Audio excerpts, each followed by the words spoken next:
My name is Frank Delaney. I'm 60 years old, and for over 2 decades, I was the lead operations supervisor at Riverstone Dynamics, a manufacturing facility in Knoxville, Tennessee, that specialized in precision components for hydroelectric turbines. 22 years. Not a single serious injury under my watch. Every morning, I walked that floor before the first shift bell rang. I knew the pitch of every machine, the rhythm of the conveyors, even when the ambient air was 2 degrees off. If this story moved you or made you think differently about loyalty, responsibility, or dignity in the workplace, don't forget to subscribe, like, and share to support this channel and help others hear voices like mine. I wasn't just a supervisor. I built the safety protocols we followed, wrote the maintenance schedules still hanging in the break room, trained every crew leader from scratch. My hands carried the history of that floor, every upgrade, every incident averted. My ex-wife used to say I cared more about Riverstone than our own family, and maybe she was right. After she left and took our daughter to Denver, I buried myself in work. Holidays, weekends, storm days, it didn't matter. That factory became the one place where I knew things still made sense. It happened on a Monday morning. Quiet, gray, like any other. Margaret from HR asked me to step into the front conference room. I didn't think much of it. Maybe it was about the new hires or an audit follow-up. But then I saw Elliot Grant, the freshly appointed director of operations, sitting there in a crisp shirt, a spreadsheet open in front of him like it held the fate of the world. He'd only been with Riverstone for 4 months and had spent more time quoting efficiency metrics than walking the actual factory floor. "Frank, we're restructuring," Margaret said, sliding a folder toward me. "Streamlining middle management." Elliot nodded along like a bobblehead. "It's part of our long-term operational optimization." Inside the folder was a severance agreement. 2 weeks to train a replacement. Half of my pension to be paid out monthly. No farewell, no recognition, just numbers and clauses. I glanced at the company logo at the top. They'd redesigned it last year. Sleeker, colder, like the people behind it. "Your replacement starts tomorrow," Margaret added, as if announcing lunch options. "His name's Corey Talbot, MBA from Vanderbilt. Lots of potential." I didn't say anything. I just looked at the grain in the table, felt the silence wrap around me like a wet coat.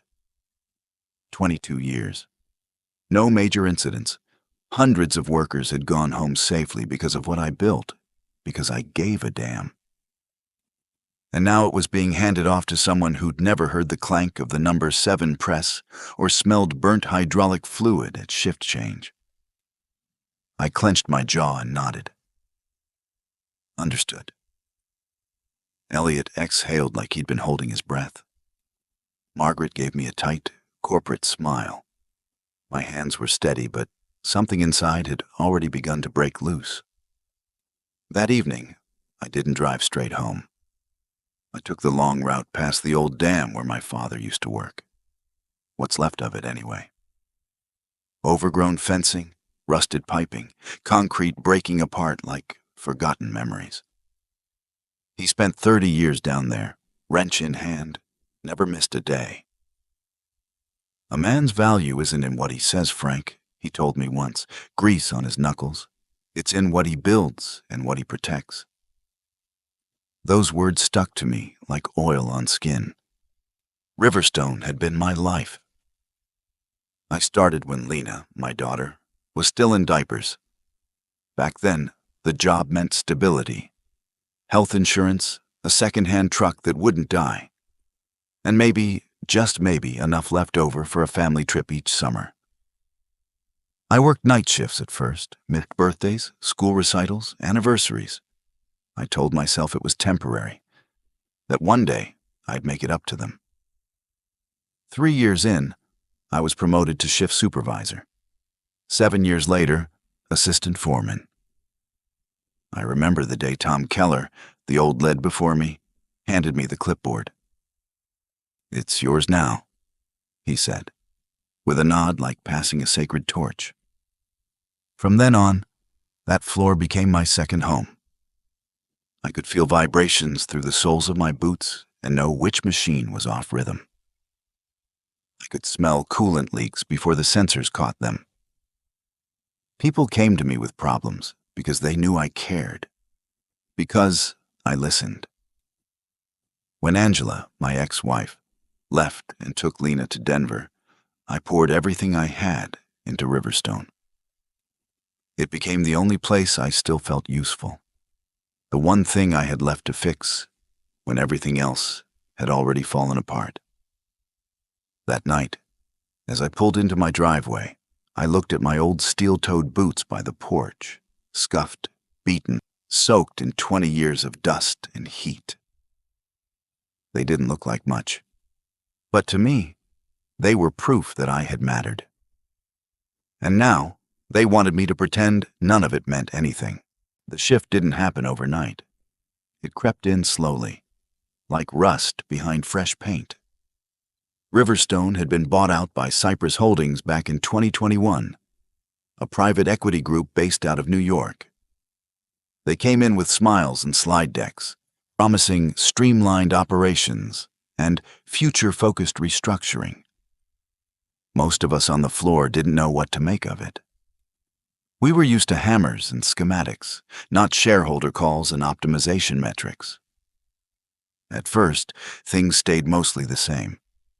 But within a few months, the cracks started showing. The maintenance budget got slashed.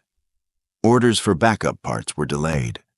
We were told to stretch usage cycles and eliminate redundancies. Translation: keep the machines running longer and hope they don't break.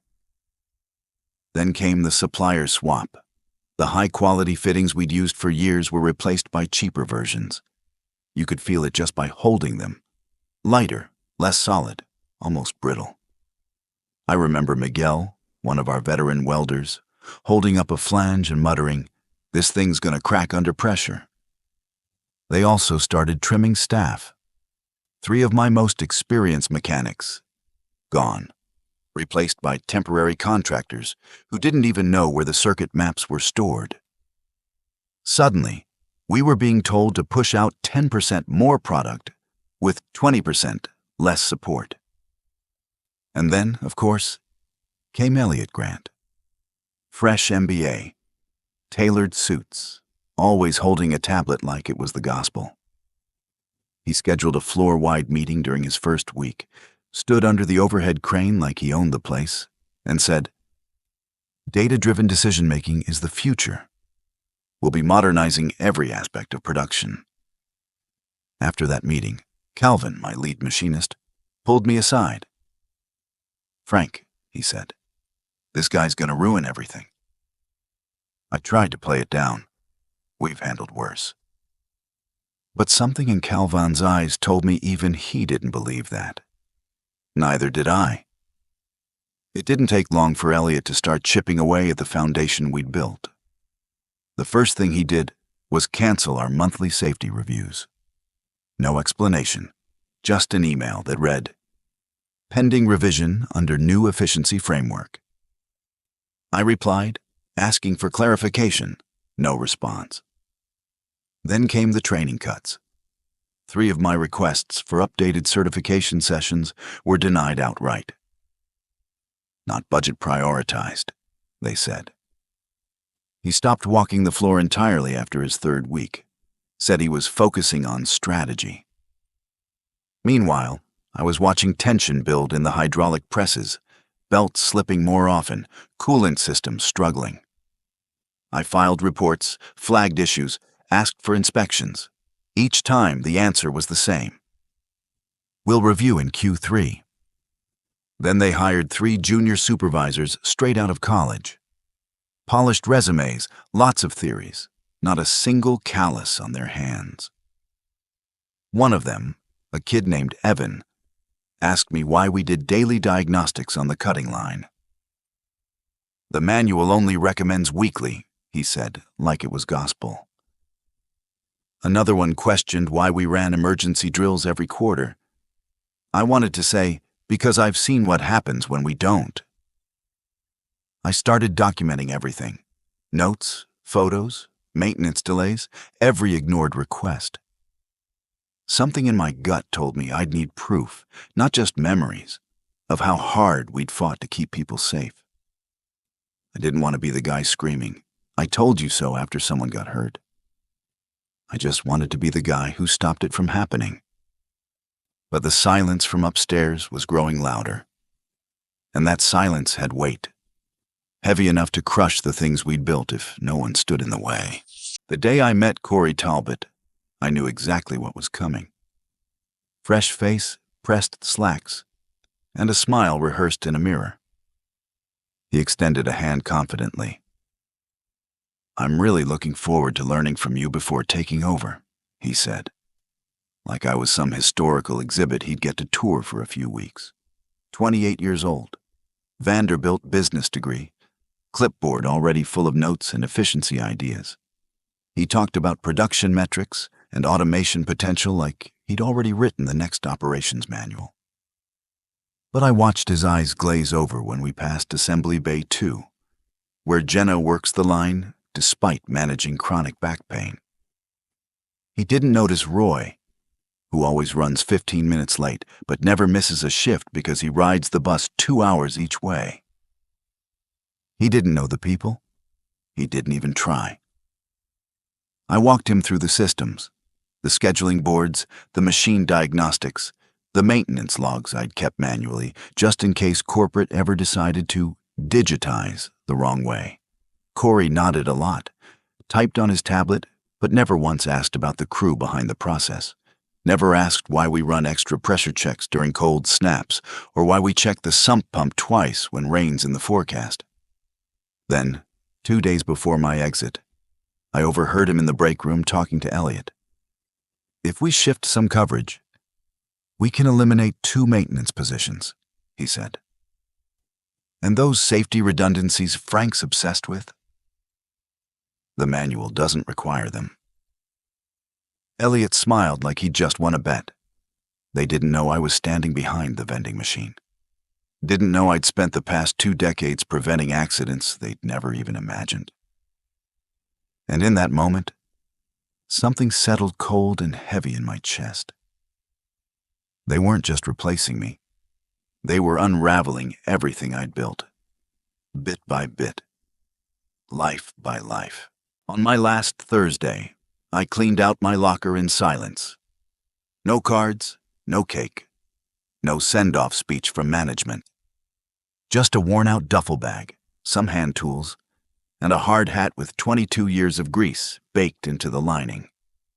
Corey was already sitting at my desk, rearranging things like he owned the place. He looked up briefly. "Any final advice?" he asked, barely lifting his eyes from his tablet. I studied him for a moment. The pressed shirt, the untouched steel-toed boots, the faint scent of cologne trying to mask inexperience. I wanted to say 1,000 things. Instead, I just said, "Listen to the floor. The machines talk if you know how to hear them." He smiled politely, clearly missing the point. I walked out past the break room, the tool cages, the place where Calvin once cracked a joke so loud it shut down the noise of the entire line for half a minute. The crew didn't even know it was my last day. No one said a word. I didn't want them to. It wasn't about goodbyes. It was about what came next. I tossed my gear into the back of my truck and sat behind the wheel, watching the gates close in the rearview mirror. I spent more time behind those walls than in my own home. Every dented guardrail, every patched floor tile, I could name the story behind it. And now I was gone, just like that. But deep down, I knew I wasn't finished. Not really. You don't just walk away when you've built something that matters. Not when you know the people left behind are about to pay the price for someone else's ignorance. 3 days after I left, my phone rang. It was Calvin, my old lead machinist, voice hushed like he was hiding in the tool cage. "They're cutting the inspection schedule," he said. "The hydraulic system, now bi-weekly checks instead of weekly." I closed my eyes. I'd feared it would start this fast. "Document everything," I told him. "Any pressure fluctuation, any leak, any strange vibration. Write it down. Take pictures if you can." 2 days later, I got a call from Irene in maintenance. Her order for a backup coolant pump had been denied. "Said we can wait until next quarter," she muttered.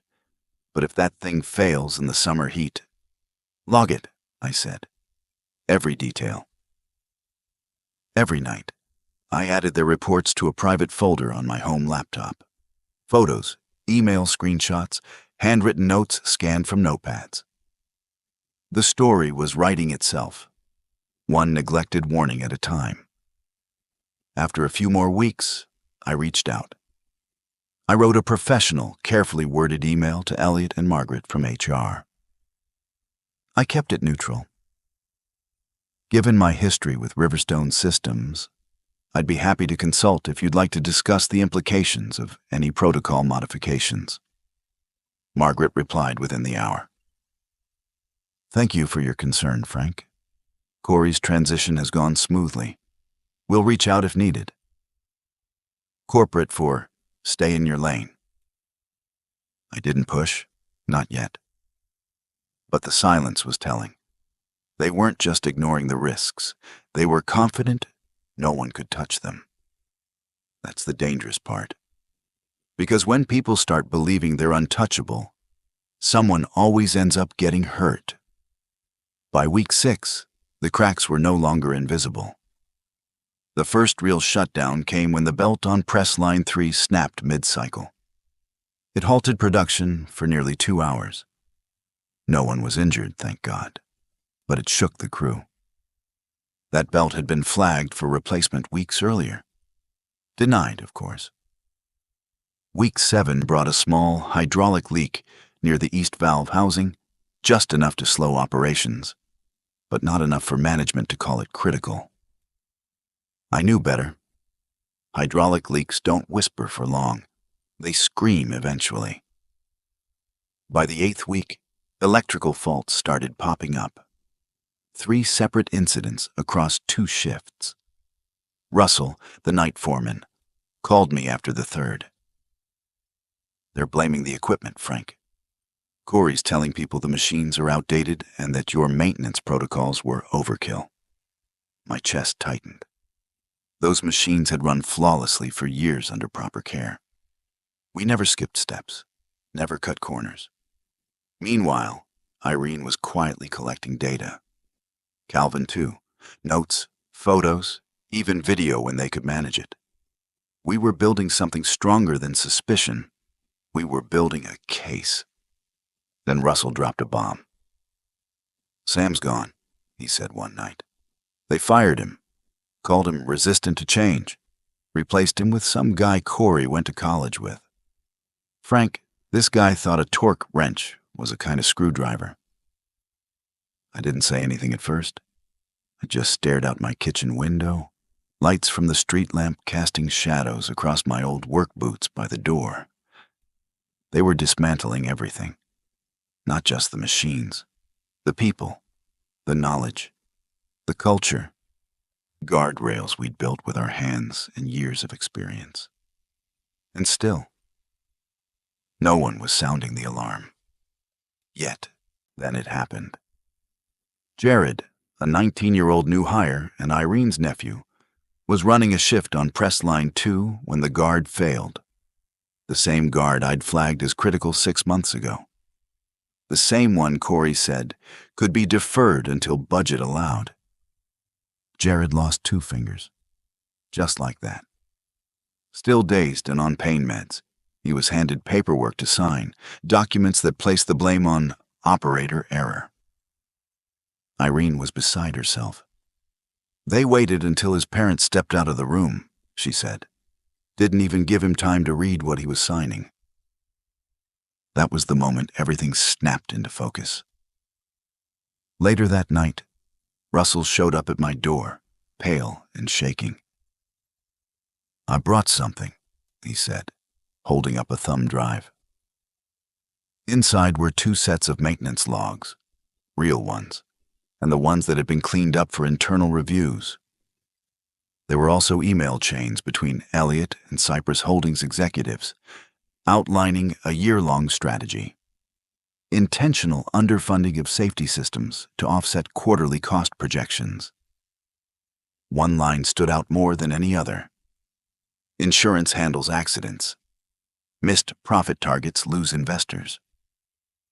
They were gambling with lives, my crew's lives, people I'd trained, people I cared about. Russell looked at me across the table. "Why am I showing you this? Because it's not just paperwork anymore. It's Jared. And if we don't do something, it's going to be worse next time." I nodded slowly, my fists clenched on instinct. We weren't dealing with negligence anymore. This was a deliberate system, one designed to exploit, deflect, and erase accountability.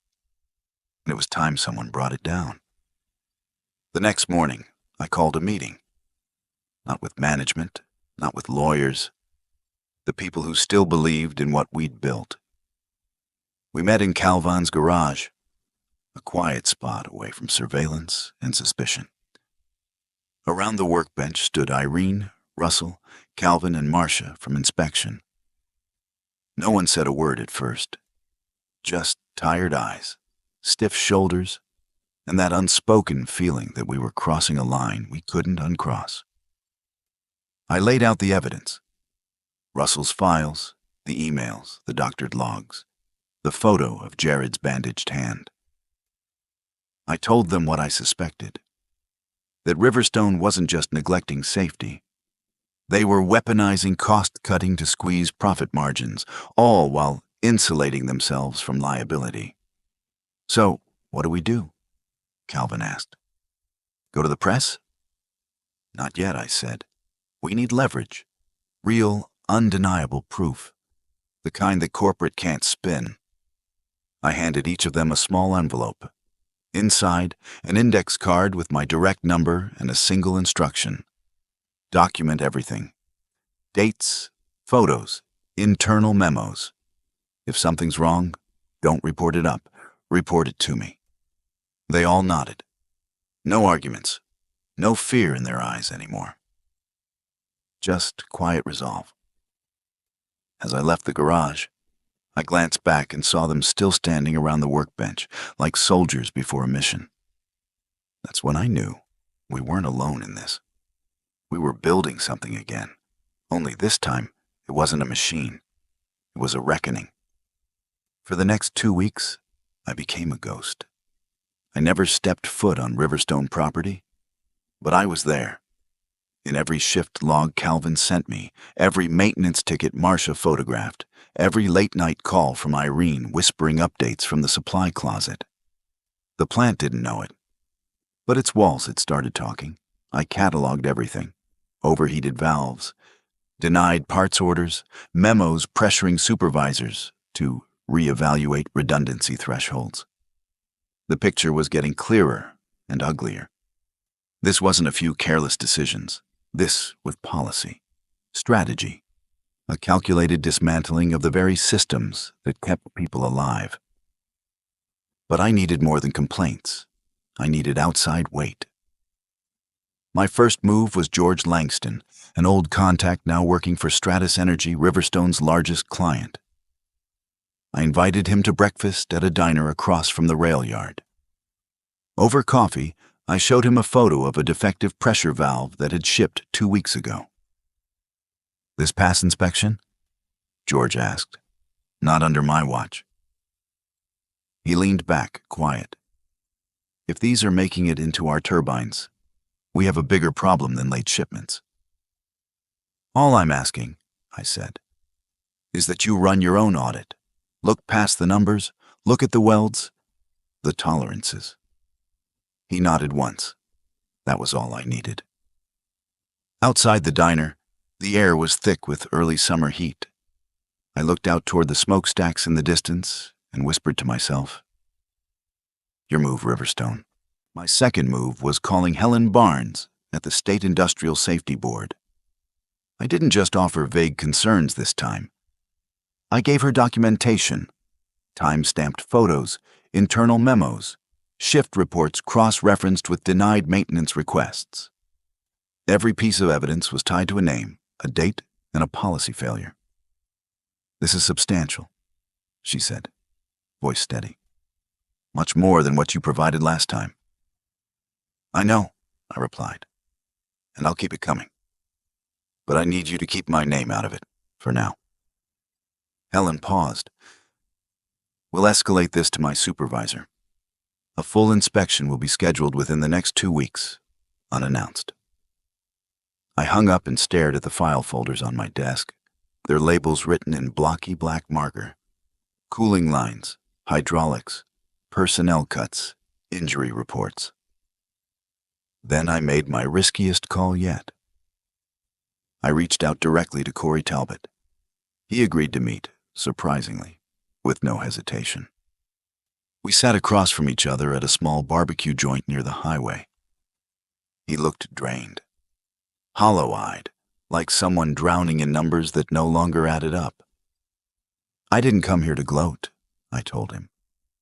"But you need to know, everything you're trying to patch is falling apart."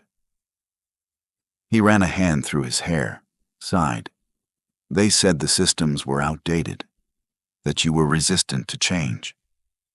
But nothing's working the way they promised." I looked him in the eye. "Then maybe it's time to stop following promises and start telling the truth." And just like that, the first crack appeared in Corey's polished exterior. Corey stared at his plate for a long time. The smell of hickory smoke hung heavy between us, untouched brisket going cold. "They told me this operation just needed direction," he said quietly. "That the old guard, your guard, was slowing things down." "And now?" I asked.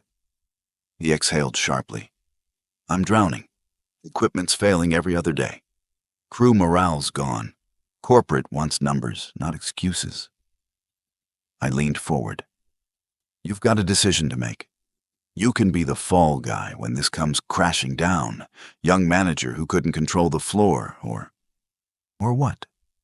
Or you get ahead of it. Document everything, every denied request, every safety concern dismissed by Elliott or Cypress. Build your own record, one they can't rewrite." Corey hesitated. "They'll fire me." I nodded. "Maybe.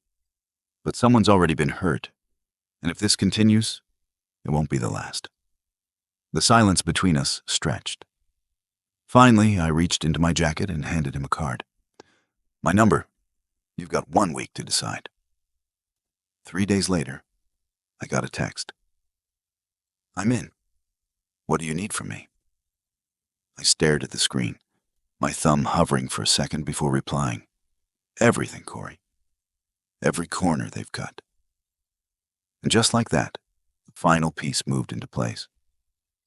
The breaking point came sooner than I expected.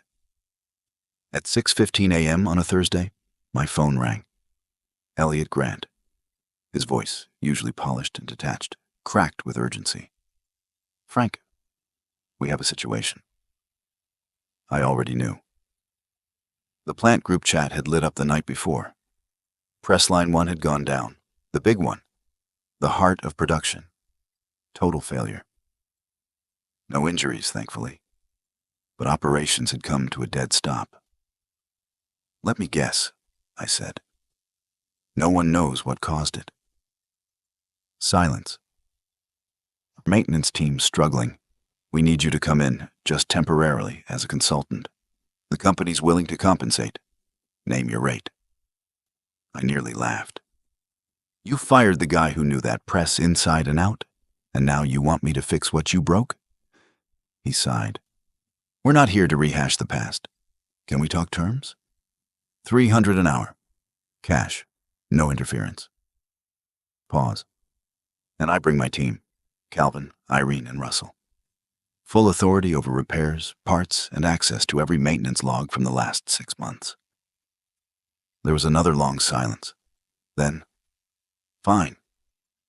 Whatever it takes. As I drove toward the plant, part of me felt satisfaction. But the deeper part, the one that still remembered faces more than machines, felt tired. They didn't want me back because they respected what I'd built. They wanted a quick fix. But I wasn't there to patch holes. I was there to expose the foundation they'd ignored.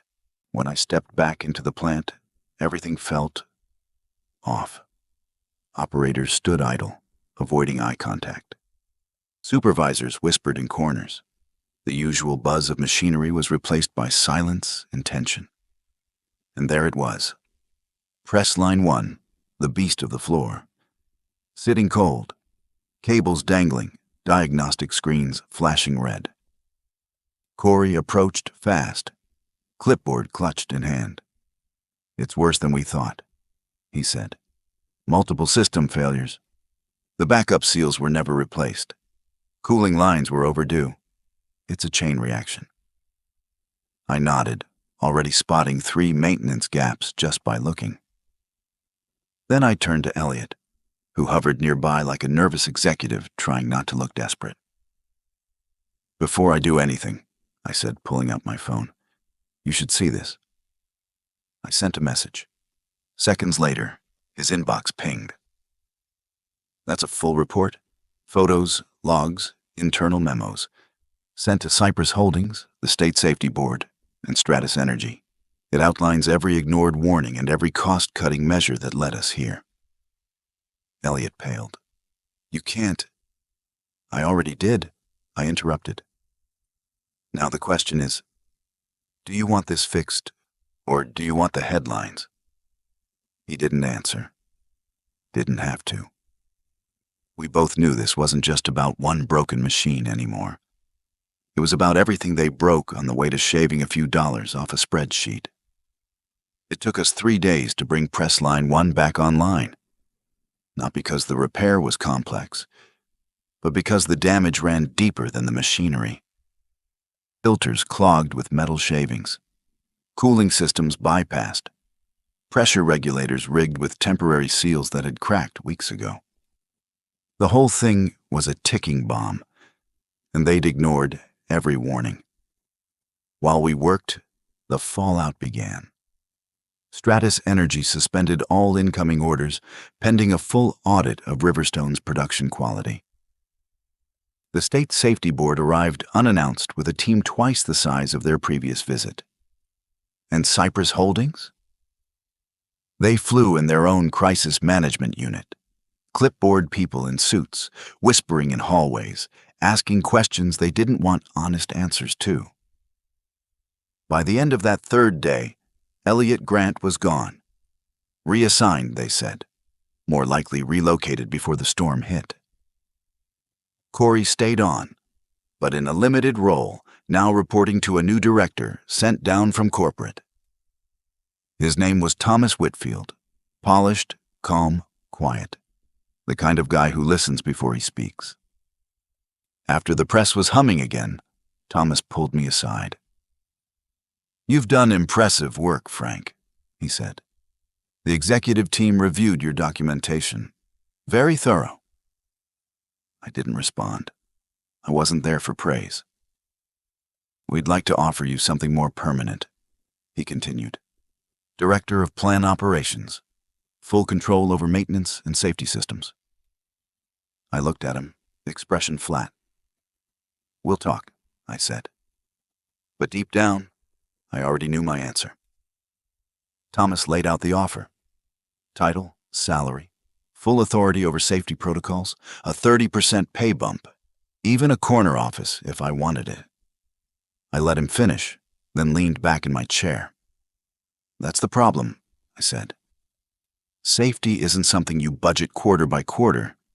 It's not a cost center, it's the foundation. And if the people at the top don't believe that, No title or salary is going to fix this place." He nodded slowly. I think he expected the answer. "Still," he asked, "what would it take to keep you on board?" I paused. "Consulting, 3 days a week. My rate, my terms. I'll help rebuild the systems you all dismantled. I'll train the crew, recalibrate the schedules, restore the inspections. But I won't sign my name to anyone's spreadsheet." Thomas extended a hand. "Fair." We shook, and I walked out of that office with no name badge and no desk. Just a mission. Because I wasn't coming back for the money. I came back for Calvin, Irene, Russell, and every worker still clocking in every morning with more pressure on their shoulders than in the lines they monitor. I came back to rebuild what I'd spent 22 years protecting. And this time, I wasn't leaving it in anyone else's hands. That following Monday, I stepped onto the factory floor, not as an employee, not as a boss, but as someone reclaiming what mattered. The hum of machinery greeted me like an old friend. Not perfect, not yet, but steadier. Press line 1 ran smoother than it had in months. Cooling fans clicked in rhythm. Workers glanced up as I passed. Some nodded. A few smiled. And I noticed something in their eyes I hadn't seen in a long time. Relief. Not because I fixed everything, but because someone was finally listening again. Calvin met me by the service panel. "Feels different already," he said. "Because it is," I replied.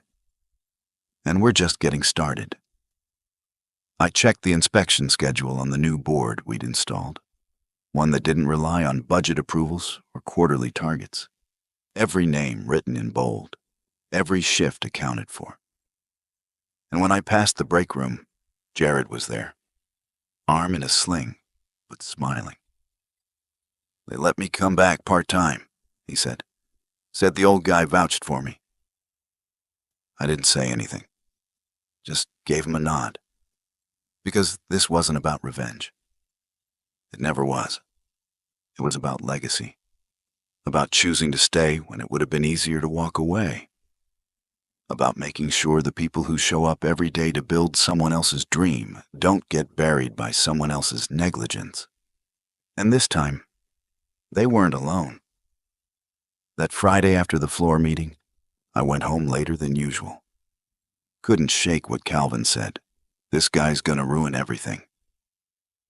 His voice kept echoing in my head as I sat alone in my kitchen, dinner untouched, fan creaking overhead. Later that night, my phone buzzed with a call from Angela, my ex-wife. First time in months. I hesitated, then answered. "Frank, Lena's graduating next week. Engineering program. She's doing really well." I didn't know what to say. My throat tightened. The last time I saw my daughter, she was still asking why I missed her birthday. "She wants to talk to you," Angela added. "She said she gets it now. What work cost you, what it gave us." I sat there in the dark, phone pressed to my ear, chest heavy. I'd spent decades making sure the other people got home safe. But somewhere along the way, I lost track of the one person I most wanted to protect. If stories like this hit close to home, stories about sacrifice, dignity, and what we leave behind, please subscribe, like, and share so more people can hear what's often left unsaid. That night, I didn't sleep much. Not because of the machines. Because I realized, for the first time, my work wasn't just about what I built. It was about who I did it for.